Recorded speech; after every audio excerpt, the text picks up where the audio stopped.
Hello नमस्कार दोस्तों, मैं सूरज कुमार पटेल चाइल्ड साइकोलॉजी का नया टॉपिक लेकर सोशल एंड इमोशनल डेवलपमेंट आया हूँ। पिछली क्लास में हमने पढ़ा था कि डेवलपमेंट पर हेरिडिटी एंड इन्वायरमेंट का क्या इफ़ेक्ट पड़ता है। अब हम नया topic social and emotional development, यह एक बहुत इंपॉर्टेंट टॉपिक है एग्ज़ाम पॉइंट ऑफ व्यू से। और इसे अगर आप अध्यापक बनते हैं या टीचर कहीं भी बनेंगे तो इसे बहुत ज़्यादा यूज भी करेंगे, तो इसे ध्यान से पढ़िएगा। यहाँ पे मैं इस टॉपिक में सोशल और इमोशनल डेवलपमेंट के बारे में जानकारी दूंगा और दो लोगों के सिद्धांत भी बताऊंगा, दो साइकोलॉजिस्ट हैं उनके सिद्धांत भी बताऊंगा। ठीक है, तो चलो शुरू करते हैं। पहले देखते हैं कि सोशल डेवलपमेंट होता क्या है। सामाजिक विकास, सामाजिक विकास जो आप समझ रहे हैं, अभी तक आपने पढ़ा भी होगा कई जगहों पर, लेकिन जो आप समझ रहे हैं, जो आपको दिख रहा है उसी से रिलेटेड है, आप जो सोच रहे हैं। तो सामाजिक विकास वह प्रक्रिया है जिसमें बच्चा समाज के नियम, मूल्य और व्यवहार और आचरण को सीखता है। यह आता है हमारा सोशल डेवलपमेंट। बच्चा जब समाज के नियमों को और उनके वैल्यूज़ को और परंपराओं को, जो रीति रिवाज है, उनको जानता है, तो वहाँ उसे कहते हैं सोशल डेवलपमेंट। जैसे अगर बच्चा पहली बार अगर स्कूल में आए तो वो लाइन में लगना सीखता है, धीरे धीरे वो लाइन में फिर ऑटोमेटिक खड़ा होने लगता है। जब शुरुआत में आता है तो वो सोचता है कैसे खड़ा हूँ, कहाँ खड़ा हूँ, लेकिन जैसे जैसे वो स्कूल आने लगता है कंटिन्यूएशन में, कुछ दिनों बाद वो सीधी लाइन में लगने लगता है और उसे बताना भी नहीं पड़ता है।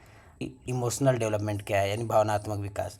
भावनात्मक विकास वही जो हम अपना भाव दूसरे के प्रति दिखाते हैं। ऐसे ही बच्चों के भाव के बारे में बात की गई है कि जिसमें बच्चा अपनी भावनाओं को समझना और नियंत्रित नियंत्रित करना सीखता है।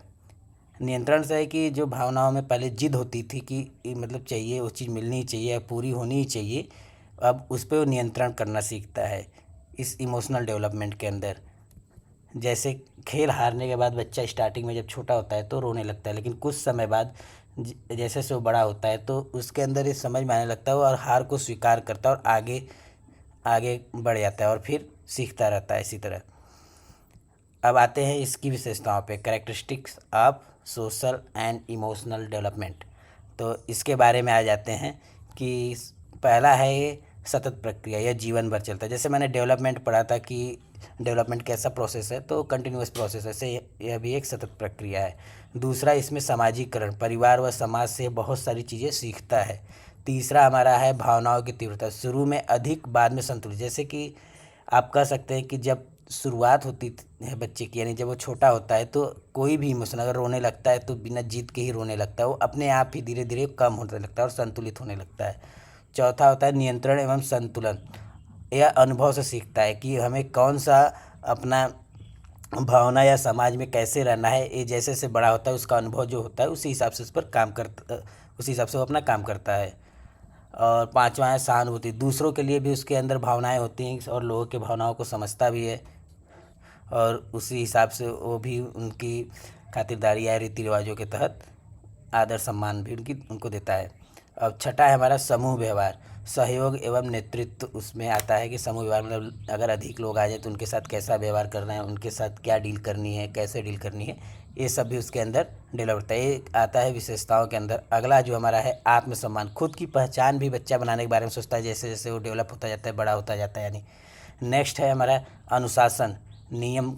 और वो जब भी बड़ा होता है बच्चा, धीरे धीरे देखते होंगे तो अनुशासन को भी सीखता है और नियमों का पालन करता है। जैसे ट्रैफिक के नियम हो गया, लेकिन धीरे धीरे वो जैसे बड़ा होता है वो नियमों को भी सीखने लगता है और नियम से रहने लगता है। और संवेदनशील होते घटनाओं पर प्रतिक्रिया देता है। जैसे जो संवेदनशील घटनाएं होती हैं हमारे देश में, जैसे अभी पहलगाम का अटैक हुआ था, तो ऐसी घटनाएं जब बच्चा बड़ा होता है धीरे तो उन पे अपनी प्रतिक्रिया देने लगता है। और दसवां हमारा है व्यक्तित्व निर्माण, नींव का आधार। यहाँ पर वो अपने व्यक्तित्व का निर्माण करता है, जो कि एक बेस फाउंडेशन से करता है कि जो सामाजिकरण है और हमारा इमोशंस यानी भावनात्मकता है, यह सब क्या करते हैं, व्यक्तित्व निर्माण की नींव है। अब नेक्स्ट हमारा है मैकडूगल की भावनात्मक प्रक्रिया। मैकडूगल एक साइकोलॉजिस्ट थे जिन्होंने 14 भावनात्मक प्रवृत्तियाँ दी हैं, उन्हीं के बारे में पढ़ेंगे। ये पॉइंट ऑफ व्यू से, एग्जाम पॉइंट ऑफ व्यू से भी बहुत ज़्यादा इंपॉर्टेंट है, इससे एक न एक क्वेश्चन आता रहता है, तो आप इसे ध्यान से पढ़िएगा और इनकी 14 प्रवृत्तियों को याद करिएगा। ठीक, तो चलिए शुरू करते हैं। पहला, इनकी जो पहली प्रवृत्ति है वो है भय।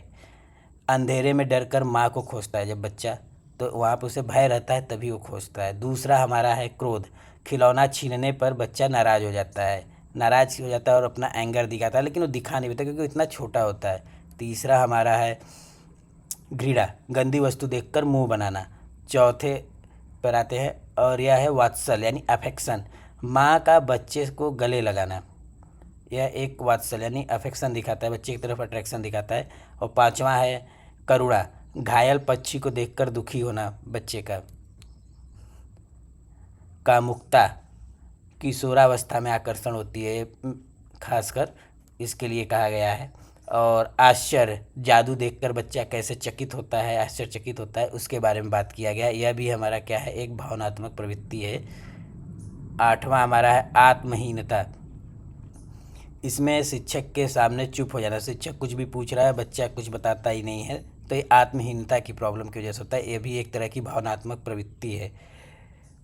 अब नौवां है आत्म अभिमान, सेल्फ असर्शन, इसमें प्रतियोगिता जीत कर गर्व करता है बच्चा। और अगला है संगकीपन, ग्रेगेरियसनेस, इसमें क्या होता है बच्चे का समूह में खेलना, मतलब बच्चे इसमें समूह में खेलते हैं अपने। और नेक्स्ट हमारा है भूख, बच्चे को जब भूख लगती तो चिड़चिड़ा हो जाता है, उसे खाना चाहिए तो चाहिए। और ट्वेल्थ है हमारा अधिकार, जैसे बच्चे के पास जो सामान जो वस्तु उसकी रहती है तो उस पर अपना अधिकार जमाता है कि यह मेरी वस्तु है या मेरी चीज़ है। 13th है कृतिभाव, बच्चा इस समय इसे कहते हैं क्रिएटिवनेस, बच्चा मिट्टी से कोई खिलौना बनाता है, या तो हो सकता है कि वो ज़्यादा क्रिएटिव हो तो कागज़ कुछ ढक्कन जोड़कर गाड़ी बना ले, ऐसे क्रिएटिव बच्चे करते रहते हैं। ये खासकर बाल्यावस्था और किशोरावस्था के बच्चों के बारे में बात की जा रही है। और नेक्स्ट है आमोद यानी जॉय, प्लेफुल कह सकते हैं, जब खेलते समय बच्चा आनंदित होता है, हंसता है, खिलखिलाता है, तो उसके बारे में है यह हमारी थी 14 भावनात्मक प्रवृत्तियाँ। अब नेक्स्ट आते हैं हम फैक्टर अफेक्टिंग ऑन डेवलपमेंट, मतलब सोशल और इमोशनल डेवलपमेंट पर क्या क्या फैक्टर अफेक्ट कर सकते हैं, इसके बारे में यहाँ पे बताया गया है। तो पहला जो है हमारा वो है परिवार, परिवार का बहुत बड़ा इफेक्ट पड़ता है बच्चे के डेवलपमेंट पे, उसके सोशल और इमोशनल डेवलपमेंट में कि परिवार कैसा है और कैसे उसे डील कर रहा है बच्चे के साथ। दूसरा हमारा है विद्यालय यानी स्कूल, जो जिस बच्चा जिस स्कूल में जा रहा है वहाँ का एनवायरनमेंट और वहाँ के टीचरों का स्वभाव कैसा है, उस हिसाब से बच्चे के सोशल और इमोशनल डेवलपमेंट होते हैं। नेक्स्ट हमारा है सहपाठी या समूह, और इस समय जो बच्चा होता है पीयर्स यानी अपने मित्रों से ज़्यादा सीखता है, पेरेंट्स की बातें कम सुनता है, अपने गार्जियनशिप की बातें कम सुनता है और टीचर्स की बातें कम सुनता है, लेकिन उसके मित्र जो कहते हैं वो बातें ज़्यादा सुनता है। इस चीज़ पर ज़्यादा ध्यान देना है क्योंकि यहाँ से ही क्वेश्चन अधिकतर आता है सहपाठी समूहन से।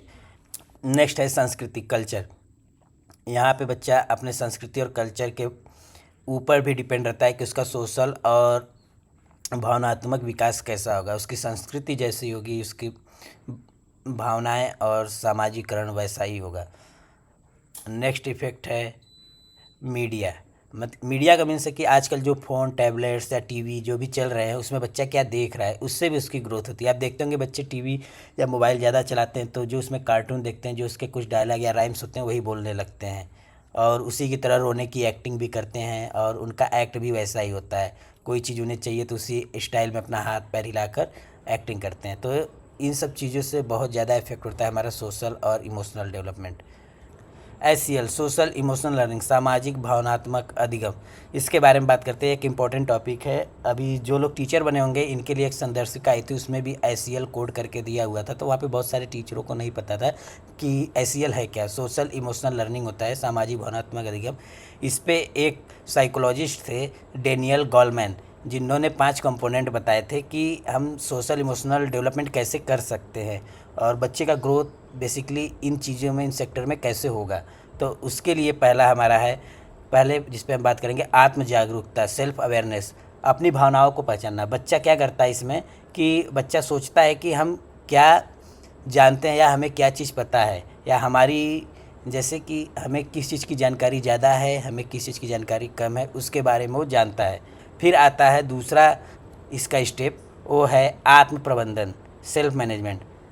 बच्चा क्या करता है इस समय गुस्सा या तनाव को नियंत्रित करना इसमें सीखता है कि हमें कैसे इसे नियंत्रित करना है यहाँ पर। तीसरा हमारा है सामाजिक जागरूकता, दूसरों की भावनाओं की कदर करना या उनको सम्मान देना कि उनकी भावनाएं भी कुछ है, उसके हिसाब से फिर एक्ट करना। चौथा है संबंध कौशल यानी रिलेशनशिप स्किल, सहयोग और टीम वर्क में काम करना सीखता है यहाँ पे। 5वां है जिम्मेदारी और निर्णय लेना, सही गलत में अंतर डिसाइड करके आगे बढ़ना और डिसीजन लेना। तो यह है एसीएल, इसको दिया था डेनियल गोलमैन ने। हम इसके बारे में यहाँ पे 5 जो कंपोनेंट पढ़े हैं या 5 स्टेप्स जो पढ़े हैं या यहाँ पे तो पढ़ लिया है, और आगे चल के अभी आएगा हमारा आईक्यू वाला टॉपिक, उसमें भी पढ़ेंगे, क्योंकि वहाँ पे उन्होंने उसकी एक किताब लिखी, उस पर चर्चा होगी, तो वहाँ पे और अच्छे से इसके बारे में बता दूँगा। तो नेक्स्ट हमारा है टीचर्स का रोल क्या है इस सोशल इमोशनल डेवलपमेंट में। सोशल इमोशनल डेवलपमेंट के लिए टीचर का जो रोल है वो है कि सहयोग और अनुशासन का वातावरण, मतलब बच्चे के साथ टीचर सहयोगात्मक रहें और अनुशासन का वातावरण बनाए रखें विद्यालय में, जिससे डिसिप्लिन ना टूटे।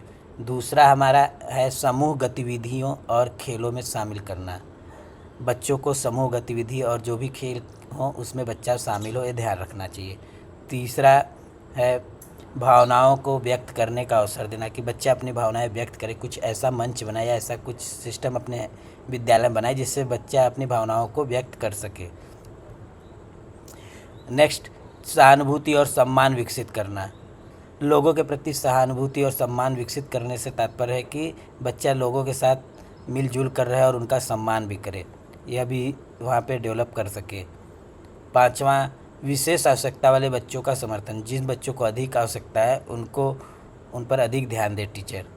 6वां, रोल प्ले, कहानी और चर्चा से शिक्षा, मतलब बच्चे को रोल प्ले यानी नाटक का रोल करवा कर भी बच्चों को सिखाई जा सकती है, कहानी पर चर्चा करके भी सिखाई जा सकती है।